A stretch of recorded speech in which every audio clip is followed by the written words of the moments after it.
बिस्मिल्लाहिर्रहमानिर्रहीम। स्टूडेंट्स, आप लोग कैसे हैं? आज लास्ट टाइम आप लोगों ने जो फिज़िकल अपीयरेंस में हम लोगों ने क्लास में स्टडीज़ की थी, उसमें से आपके पास एस्केप सीक्वेंस था, इनपुट आउटपुट था, प्रिंट एफ था। आज हम लोग देखेंगे field width specifier. Field width specifier क्या होता है कि हम लोग ये देखते हैं कि आपके पास जो वैल्यू आई है उसके लिए टोटल कितनी फील्ड्स ज़रूरत होंगी। Fields mean total number of columns कितने ज़रूरत होंगे जो उस वैल्यू को प्रिंट आउट किया जा सके स्क्रीन पर। That is called field width. हम इसको स्टडी करते हैं। It is defined at the number of column use to display value on the screen, कि टोटल नंबर ऑफ़ कॉलम कितने होंगे जो डिस्प्ले करेंगे स्क्रीन पे वैल्यू को। इट्स यूज़ इज़ ऑप्शनल, इसको हम ऑप्शनल के तौर पे यूज़ करते हैं। मीन लाजमी नहीं है कि हमने फील्ड विड्थ स्पेसिफायर को यूज़ करना है, अदरवाइज़ हमारी वैल्यू आउटपुट नहीं होगी। नो, वैल्यू आउटपुट आपकी हो जाएगी, लेकिन अगर हम उसको चाहते हैं कि एक स्पेसिफिक फॉर्मेट में शो करें तो फील्ड विड्थ स्पेसिफायर को यूज़ करेंगे। If the value require more column then field is expanded. For example, आप लोगों ने फील्ड दी है 3 की, टोटल विड्थ दी है आपने 3 की, और वैल्यू आपकी 10 कॉलम पे आती है, तो इसका मतलब है विड्थ कम है, वैल्यू ज़्यादा है, तो ऑटोमेटिकली वो क्या हो जाएगी, एक्सपेंड हो जाएगी। If the value is smaller than this specified field of the column then extra space are added before after the value. देखें, एक होता है पैडिंग, ठीक है। पैडिंग क्या आपके पास होता है कि आपके पास जो वैल्यू आएगी फील्ड विड्थ की, उसमें अगर वैल्यू आपके पास स्मॉल है और आपने विड्थ दी हुई है 10, तो उसमें जो लेफ़्ट साइड है उस पर कुछ स्पेसेस ऐड हो जाएंगी। हम यहाँ पे स्पेसेस को रिप्रेजेंट करेंगे बॉक्सेस से। नेक्स्ट कहता है the space will be printed as an extra character in output. वो एक्स्ट्रा करैक्टर के तौर पे आपके पास आउटपुट में शो हो जाएगी। फॉर एग्ज़ाम्पल, देखिए आप लोगों के पास प्रिंट है %d 786। अब यहाँ पे अब %d मैंने आपको बताया था last time format specifier. %d जो होता है वो इंटीजर के लिए हम लोग यूज़ करते हैं। अब %d 786 है, यहाँ पे 786 एज इट इज़ प्रिंट हो जाएगा। अब देखिए 786 को प्रिंट करने के लिए टोटल कितने कॉलम ज़रूरत हैं, 3। प्रिंट है %d 786। अब 4d है, परसेंटेज और d के दरमियान के लिखा हुआ है 4d। 4 का मतलब है टोटल बिट्स कितनी है, 4। अब 786, अब देखें यहाँ पे आपके पास जो वैल्यू आउटपुट हो रही है वो 3 कॉलम की है, लेकिन आपके पास जो विड्थ है वो 4 कॉलम की है। तो लेफ़्ट पे ये जो बॉक्स बना हुआ है, बेसिकली बॉक्स नहीं आएगा ऐसा बना हुआ, आपके पास स्पेस आएगी, लेकिन क्योंकि स्पेस को हम वैसे लिखी हो तो उसको आप लोग आइडेंटिफाई नहीं कर सकते कि ये स्पेस है, तो इसलिए यहाँ पे बॉक्स बना दिया गया है बॉक्स में। अब उसके बाद प्रिंट है %5d 786, तो यहाँ पे डबल बॉक्स आया है। अब आपके पास -786। अब टोटल माइनस को भी तो रिप्रेजेंट करने के लिए कॉलम की ज़रूरत है, तो 4 आपके पास कॉलम हो जाएंगे 5d, ये अब आपके पास हो जाएंगे। नेक्स्ट अब देखें 1d 786। अब स्पेस वैल्यू कितनी है, 3 कॉलम की, और आप प्रिंट कितने करने हैं, 1 विड्थ पे, तो वो क्या करेगा, ऑटोमेटिकली उसको एक्सपेंड कर देगा। ठीक है, प्रिंट है %2d, ये -786, ये आपके पास ये भी एक्सपेंड हो जाएगी वैल्यू। टोटल आपके पास 4 चाहिए और उसने 2 बिट्स उसकी दिए, तो ऑटोमेटिकली उसको क्या करेगा, एक्सपेंड कर देगा। आगे जी अब हम देखते हैं कि फ्लोटिंग पॉइंट, अगर फ्लोट वैल्यू हो तो if floating point we must specify the total width and the desired decimal places precision. देखें, अगर आपके पास फ्लोटिंग पॉइंट है तो आप उसमें उसको कैसे रिप्रेजेंट करेंगे, हम देखते हैं। The two field should be large enough to accommodate all digit before and after the decimal point. जो टोटल फील्ड है वो इतनी बड़ी होनी चाहिए कि डेसिमल से पहले की वैल्यू और डेसिमल के बाद की सारी उसके अंदर एकोमोडेट हो जाए easily. For example, total field should be include a space for a decimal point as well as minus sign, उसमें माइनस होगा, वैल्यू बड़ी भी होगी। The general form of floating point is will be %m.nf। f जो है basically floating point पर अगर आप किसी वैल्यू के साथ f नहीं लिखेंगे तो वैल्यू बाय डिफ़ॉल्ट, क्योंकि देखें एक मैंने आपको बताया था, एक डबल होता है, एक फ्लोट आता है। डबल जो होता है वो बड़ी वैल्यू होती है, फ्लोट जो होता है वो छोटी वैल्यू होती है। यानी कि फ्लोट जो है वो 4 बाइट एलोकेट करता है, डबल जो है वो 8 बाइट एलोकेट करता है। ऑब्वियसली बड़ी वैल्यू है, लेकिन आपने वैल्यू लिखी है 2.5, तो उसको कैसे पता चलेगा कि ये फ्लोट है या डबल है? तो बाय डिफ़ॉल्ट वैल्यू जो होगी वो डबल होगी, हम इसको f लिख देंगे तो ये फ्लोट में आ जाएगी। परसेंटेज, अब आगे प्रिंट है परसेंटेज 5.2f। अब आपके पास पहले देखें ना 6.2, अब देखें 6, जो पहले 6 है ना, वो जो विड्थ है वो डेसिमल पॉइंट के साथ, डेसिमल पॉइंट से पहले की वैल्यू और डेसिमल पॉइंट के बाद की वैल्यू टोटल फील्ड लिखते हैं वहाँ पे, पहले पॉइंट से पहले जो लिखते हैं परसेंटेज में। परसेंटेज 6 जो है 6.2, इसका मतलब है टोटल फील्ड डेसिमल के बाद और पहले 6 होगी और इस पॉइंट के बाद आपके पास 2 वैल्यू आएंगी। अब -25.41, तो इसका मतलब देखें टोटल फील्ड काउंट करें तो 1 2 3 4 5 आपके पास। यहाँ पे आप क्या करेंगे कि ये देखें आप ये फील्ड काउंट करें ये वाली, तो ये आपके पास क्या बनती है, ये अब आप लोगों के पास फील्ड डॉट थोड़ा स्मॉल ले लें,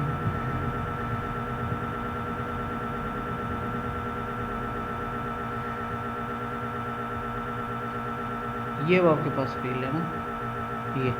तो अब इसको देखें, यहाँ पे आपके पास जो फील्ड आ रही है 1 के लिए 1, 4 के लिए 2.3, 5, 4, 2, 5, -6, तो टोटल 6 फील्ड है। तो 6.2 पॉइंट के बाद एक वैल्यू, अब यहाँ पे -2.54।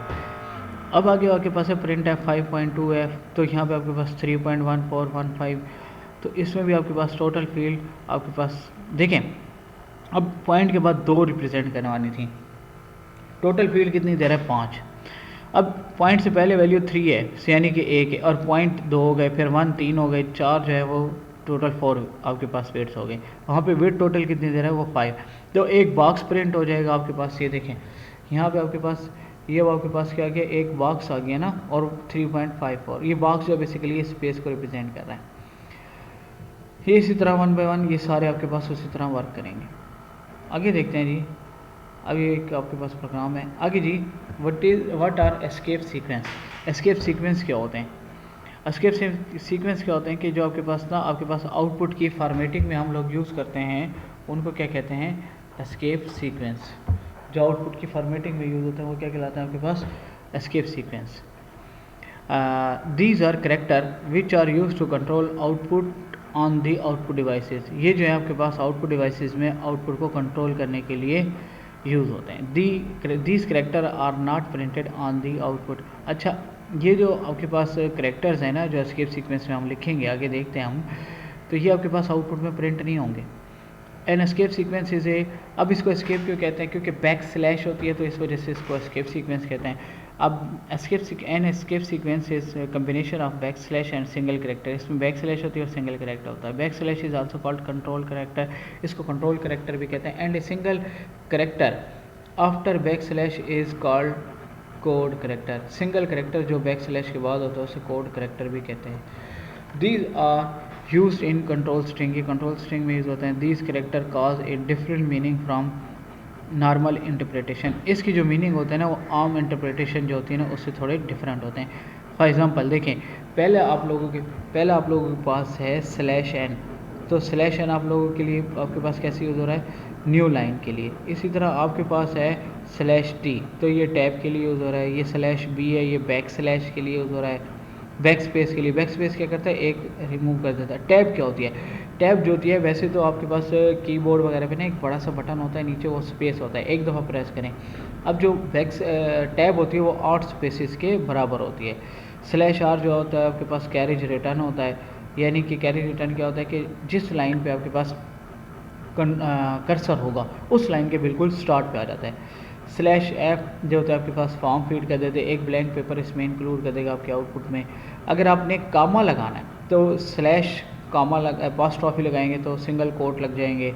उसके बाद आपने डबल कोट्स लगाना है तो स्लैश करके डबल कोट्स। अगर आपने स्लैश भी लगानी है, देखिए ये यहाँ पे / और f जो है ना वो प्रिंट नहीं होंगे, ना यहाँ n प्रिंट होगा, कोई भी वैल्यू प्रिंट नहीं होगी। अब यहाँ पे आपके पास है /xdd, ASCII कोड इन हेक्साडेसिमल नोटेशन, ये ASCII कोड। अब इस /dd ये ASCII कोड इन ऑक्टल नोटेशन। /?, ये क्वेश्चन मार्क अगर आपने प्रिंट करना हो तो ये क्वेश्चन मार्क आपके पास प्रिंट हो जाएगा यहाँ पे। आपके कोर्स के अंदर जो पहले 7 हैं, जो लास्ट है ना XDD और ये के स्लैश क्वेश्चन मार्क, ये आपके कोर्स में इंक्लूड नहीं है। अच्छा जी, प्रोग्राम देखें।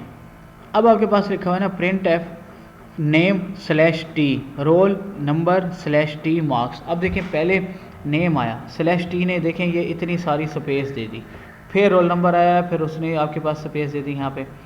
इसी तरह print f Amir slash n Ali. अब आमिर स्लैश एन क्या करता है, नेक्स्ट लाइन पे लेके जाता है। आमिर उसने यहाँ प्रिंट किया और स्लैश एन आया तो नेक्स्ट लाइन पे कर्सर को लिया, अली यहाँ पे आ गया। अब Amir slash inverted double inverted commas Ali double inverted commas close. अब यहाँ पे ये जो पहले इन्वर्टेड कमास थे ना, देखें ये वाले ये प्रिंट नहीं हुए, बाद वाले ये वाले आपके पास इन्वर्टेड कमास जो हैं ये प्रिंट हो गए। इसी तरह ये आपके पास सिंगल कोट्स है तो आपके पास आमिर अली इस तरह आ जाएगा, आमिर अली बैक स्लैश में आपके पास इस तरह आ जाएगा। ठीक है, तो ये आपके पास एस्केप सीक्वेंस है। आगे देखते हैं जी, आगे आपके पास आता है what is input statement. Also discuss it different types. Input statement क्या होती है? इनपुट क्या होता है कि देखें पहले आपके पास जो प्रोग्राम जितने भी चलते हैं उसमें ऐसा होता है कि यूज़र जो है ना वो आपसे वैल्यू नहीं मांगता कि मुझे इस वैल्यू पे मेरी वैल्यू कैलकुलेट करके दें या इस वैल्यू पे मेरी जो आउटपुट कैलकुलेट करके दें। अब हम चाहते हैं कि प्रोग्राम एग्जीक्यूट हो तो वो यूज़र से कहे कि आप वैल्यू एंटर करें, फिर वो उसको कैलकुलेट करें। तो हमारे पास क्या है कि हम इसमें देखते हैं कि हमें उसको यूज़र से इनपुट लेनी है। तो input statement is use to provide data to the program. तो इनपुट स्टेटमेंट ऐसी स्टेटमेंट होती है जो प्रोग्राम को डेटा प्रोवाइड करती है। The input given to the computer through keyboard is called standard input. जो कीबोर्ड से इनपुट दी जाती है वो क्या कहलाती है? स्टैंडर्ड इनपुट कहलाती है। There are 2 types of input. 2 type के इनपुट होते हैं, डिज़ाइन टाइम इनपुट और run time. Design time input होती है और रन टाइम इनपुट होती है। अब देखें design time input, it is also called programmer input और सिंपल इनपुट। इसको प्रोग्रामर इनपुट भी कहते हैं या सिंपल हम इसको इनपुट भी कहते हैं। It is given by the programmer, it is given by the programmer of writing program. ये प्रोग्रामर जो है प्रोग्राम राइट करने के लिए देता है। It remain constant during execution of program. ये प्रोग्राम के दौरान कांस्टेंट रहती है। फॉर एग्जांपल मैंने क्या किया, इंट x इक्वल टू 5 और y को 9 दे दी। अब हमेशा जब भी प्रोग्राम एग्जीक्यूट करेगा x और y की वैल्यू 9 ही रहेंगी जब तक हम इसकी वैल्यू नीचे जाके प्रोग्राम में चेंज नहीं करेंगे। मीन अगर मैं x और y को प्लस करना चाहता हूँ तो मेरा प्रोग्राम हमेशा 14 आंसर ही देगा। इस तरह आपके पास रन टाइम आपके पास है, it is given to the execution of program. ये उस वक्त दी जाती है जब आप प्रोग्राम को एग्जीक्यूट करते हैं। देखें प्रोग्राम डिज़ाइन टाइम, यानी कि जब हम प्रोग्राम लिख रहे होते हैं तो उस वक्त हम एक इनपुट देते हैं। ये रन टाइम होती है जब यूज़र प्रोग्राम एग्जीक्यूट हो रहा तब लेता है। तो हमारे पास ये मुख्तलिफ फंक्शन है। ये स्कैन एफ का फंक्शन है जो इनपुट के लिए यूज़ होता है। ये गेच नहीं है, इसको पढ़ते हैं गेट ch। ये एक करेक्टर लेने के लिए होता है। गेट ch ई भी एक करेक्टर आपके पास कीबोर्ड से लेता है। देखें अब आपके पास स्कैन एफ फंक्शन को देख लेते हैं यहाँ पे कि स्कैन एफ फंक्शन में कैसे काम होता है। स्कैन एफ फंक्शन में कहता है it is use to get value from variable. ये वेरिएबल से वैल्यू को हासिल करता है। ठीक है, it is pronoun as scan f. इसको स्कैन एफ के तौर पे पढ़ते हैं हम। It can be access by including standard input output header file stdio.h। ये stdio.h हेडर फाइल में मौजूद होते हैं। उसके बाद it take formatted control string and list of variable as an argument to hold the value of variable.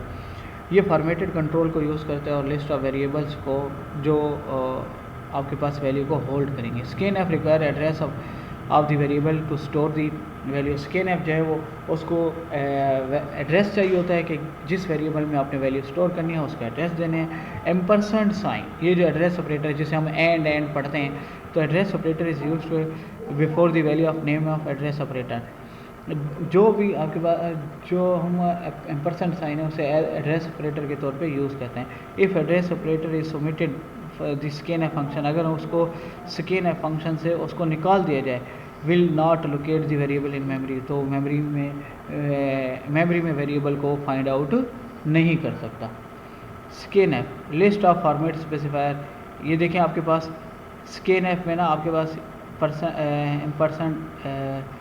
var1 यानी कि variable 1, var2, var3, ये डिफरेंट आपके पास वेरिएबल हैं। यहाँ पे देखें, अब आपने एक इंटीजर को वैल्यू देनी है तो कैसे देंगे, scanf परसेंटेज डी, इंटीजर के लिए परसेंटेज डी यूज़ होता है ना, एंड एड्रेस एफ ए, जो भी वैल्यू देंगे वो ए में चली जाएगी। Percentage D is format for integer, percentage is format symbol, ये फॉर्मेट सिंबल होता है आपके पास। अब यहाँ पे देखें आपके पास input of more than one variable int A B float C scanf percentage D